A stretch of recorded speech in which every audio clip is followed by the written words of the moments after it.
ইরানের প্রেসিডেন্টের কার্যালয়ে হামলার দাবি ইসরায়েলের। ইরানে নিহতের সংখ্যা বেড়ে 787। অটো পাসের আর কোনো সুযোগ দেয়া হবে না, শিক্ষামন্ত্রী। দেশে মজুদ থাকা জ্বালানির পরিমাণ জানালেন বিপিসি চেয়ারম্যান। ঝিকরগাছায় ভ্রাম্যমাণ আদালতের অভিযান, 1 ডজন ব্যবসায়ীকে জরিমানা। চীনের কাছে 2-0 গোলে হারল বাংলাদেশ। দর্শক, আমাদের রাতের আয়োজনে আপনাদের সাথে আছি আমি এস.এম. আরিফ। শুনছিলেন প্রধান শিরোনাম। এছাড়াও রয়েছে দক্ষিণ পশ্চিমাঞ্চলের রাজনৈতিক, সামাজিক, অর্থনৈতিক ক্ষেত্রের বিভিন্ন গুরুত্বপূর্ণ খবর। বিস্তারিততে যাওয়ার আগে আপডেট খবর পেতে গ্রামের কাগজের ইউটিউব চ্যানেল সাবস্ক্রাইব এবং ফেসবুক পেজ ফলো করে রাখুন। শুরুতেই আন্তর্জাতিক সংবাদ। টেলিগ্রামে দেয়া এক বিবৃতিতে আইডিএফ জানিয়েছে, ইসরায়েলি বিমান বাহিনী তেহরানের প্রাণকেন্দ্রে অবস্থিত ইরানি শাসন ব্যবস্থার লিডারশিপ কম্পাউন্ড চত্বরে হামলা করেছে। একটি সামরিক প্রশিক্ষণ প্রতিষ্ঠান এবং শাসন ব্যবস্থার আরও কিছু গুরুত্বপূর্ণ অবকাঠামো হামলার লক্ষ্যবস্তু ছিল।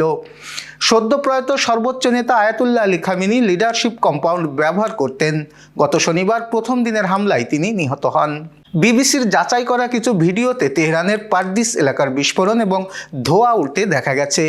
পারদিস রাজধানীর পূর্ব দিকে অবস্থিত। স্যাটেলাইট চিত্র পর্যালোচনা করে ধোঁয়ার কুণ্ডলী দেখা গেলেও সুনির্দিষ্ট কোনো লক্ষ্যবস্তু শনাক্ত করা সম্ভব হয়নি। ফুটেজটি মঙ্গলবার সকাল থেকে সামাজিক মাধ্যমে ছড়িয়ে পড়তেও শুরু করে। ইরানের ভূখণ্ডে গত 4 দিন ধরে চলমান যুক্তরাষ্ট্র ইসরায়েলের যৌথ সামরিক অভিযানে নিহতের সংখ্যা বেড়ে 787 জনে দাঁড়িয়েছে।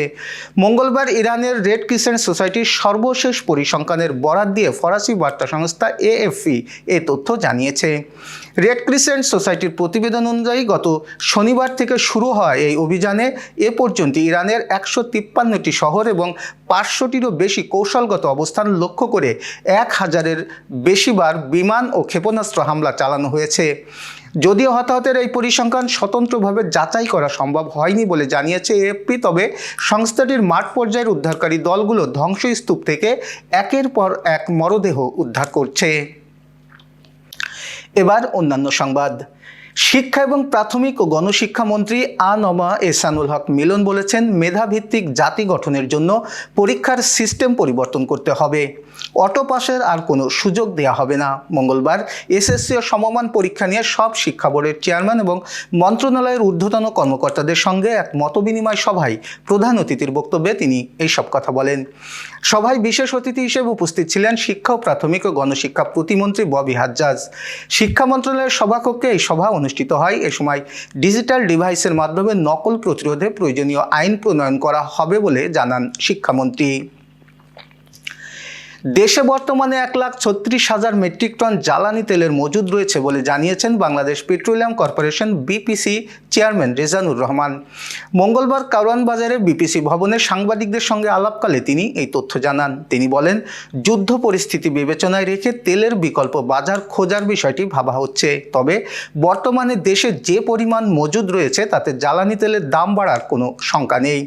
নিরবিচ্ছিন্ন সরবরাহ বজায় রাখতে গতকাল পর্যন্ত 7টি জাহাজের এলসি সম্পন্ন হয়েছে জানিয়ে তিনি আরও বলেন, বর্তমানে দেশে ডিজেল 14 দিন, অকটেন 28 দিন, পেট্রোল 15 দিন, ফার্নেস অয়েল 93 দিন এবং জেট ফুয়েল 55 দিনের মজুদ রয়েছে।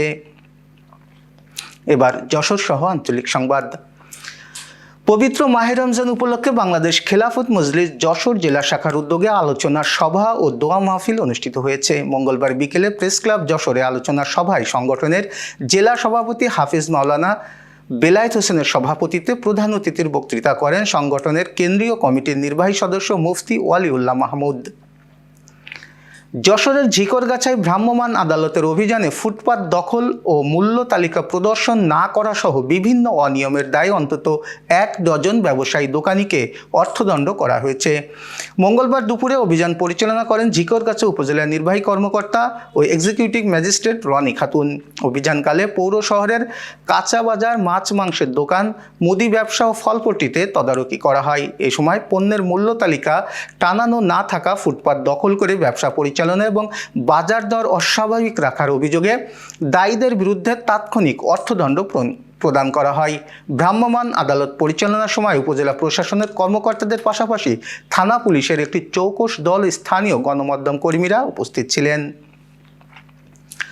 যশোরের অভয়নগর উপজেলার তাদাব্বুরুল কোরআন ফাউন্ডেশনের উদ্যোগে ইফতার ও দোয়া মাহফিল অনুষ্ঠিত হয়েছে। মঙ্গলবার আসরের নামাজের পর নোয়াপাড়া ইসলামী কওমি মাদ্রাসা কমপ্লেক্সে আয়োজিত এ অনুষ্ঠানে সুবিধা বঞ্চিত প্রায় 2 শতাধিক মানুষের সঙ্গে কুশল বিনিময় ও ইফতারের আয়োজন করা হয়। অনুষ্ঠানে সভাপতিত্ব করেন ফাউন্ডেশনের চেয়ারম্যান ডক্টর শেখ মোহাম্মদ মাহদি হাসান। আলোচনা সভায় রমজানের তাৎপর্য তুলে ধরে সমাজের বিত্তবানদের অসহায় মানুষের পাশে দাঁড়ানোর আহ্বান জানান। এ সময় সংগঠনের প্রতিনিধি সহ স্থানীয় গণ্যমান্য ব্যক্তিবর্গ উপস্থিত ছিলেন। বাগেরহাটের মোরেলগঞ্জ উপজেলার রামচন্দ্রপুর এবং চিংড়াখালী ইউনিয়ন পরিষদের দায়িত্বপ্রাপ্ত প্রশাসনিক কর্মকর্তা KM জুলফিকার আলী হায়দার জুয়েল নিজ কার্যালয়ে প্রাথমিক চিকিৎসা সেবা প্রদান করছেন। মঙ্গলবার সরেজমিনে দেখা যায় রামচন্দ্রপুর ইউনিয়ন পরিষদ কার্যালয়ে অফিস কক্ষে বসে তিনি প্রত্যন্ত গ্রাম থেকে আসা সাধারণ মানুষকে স্বাস্থ্যসেবা ও পরামর্শ দিচ্ছেন। ইউনিয়ন পরিষদের ফটকের সামনে টানানো তালিকায় ডায়াবেটিস পরীক্ষা, উচ্চ রক্তচাপ মাপা, ওজন মাপা, BMI নির্ধারণ, মানসিক ও শারীরিক স্বাস্থ্য বিষয়ক পরামর্শের কথা উল্লেখ রয়েছে। ডায়াবেটিস পরীক্ষার জন্য 50 টাকা নেওয়া হলে অন্যান্য সেবা বিনামূল্যে দেওয়া হচ্ছে। চিকিৎসা নিতে আসা স্থানীয়রা জানান, প্রশাসনিক কাজের পাশাপাশি এই ধরনের উদ্যোগে তারা উপকৃত হচ্ছেন। কর্মকর্তার এমন সেবামূলক কার্যক্রমে সন্তোষ প্রকাশ করেন তারা। Renaissance hospital and diagnostic centre. রেনেসাতেই মিলছে কম খরচে উন্নত সেবা, তাই নিশ্চিন্তে আমাদের সেবা নিন, সুস্থ থাকুন। Renaissance hospital and diagnostic centre, সদর হাসপাতাল মোড়, দরাটানা, যশোর। দর্শক, শেষ করব খেলার সংবাদ দিয়ে। অস্ট্রেলিয়ায় অনুষ্ঠিত নারী এশিয়ান কাপে প্রথমবার অংশ নিয়ে ইতিহাস গড়েছে বাংলাদেশ নারী ফুটবল দল। তবে অভিষেক ম্যাচে শক্তিশালী চীনের কাছে 2-0 গোলে হেরে গেছে লাল সবুজরা। সিডনির কমনওয়েলথ ব্যাংক স্টেডিয়ামে অনুষ্ঠিত ম্যাচে প্রথমার্ধের শেষ দিকে 44 ও 46 মিনিটে 2টি গোল হজম করে পিছিয়ে পড়ে বাংলাদেশ। চীনের হয়ে গোল করেন ওয়াং শুয়াং ও ঝ্যাং রুইসে। একটি আত্মঘাতী গোল হারলেও পুরো ম্যাচে লড়াকু ফুটবল উপহার দেয় বাংলাদেশ। ঋতুপর্ণা চাকমার দূরপাল্লার শট সহ কয়েকটি আক্রমণ সম্ভাবনার জায়গা করে দলটি। আগামী 6 মার্চ বি গ্রুপে নিজেদের দ্বিতীয় ম্যাচে উত্তর কোরিয়ার মুখোমুখি হবে বাংলাদেশ। উল্লেখ্য, চীন নারী এশিয়ান কাপের বর্তমান চ্যাম্পিয়ন এবং 9 বারের শিরোপাজয়ী দল। এই ছিল আজকের রাতের আয়োজন। এরপর সকালের খবর দেখার আমন্ত্রণ জানাচ্ছি। পবিত্র রমজানে ইফতার থেকে সেহারি পর্যন্ত পর্যাপ্ত পানি পান করুন, বিদ্যুৎ ব্যবহারে সাশ্রয়ী হন এবং সেই সাথে সচেতন হন পানির অপচয় রোধে এবং মশাবাহিত রোগ সম্পর্কে।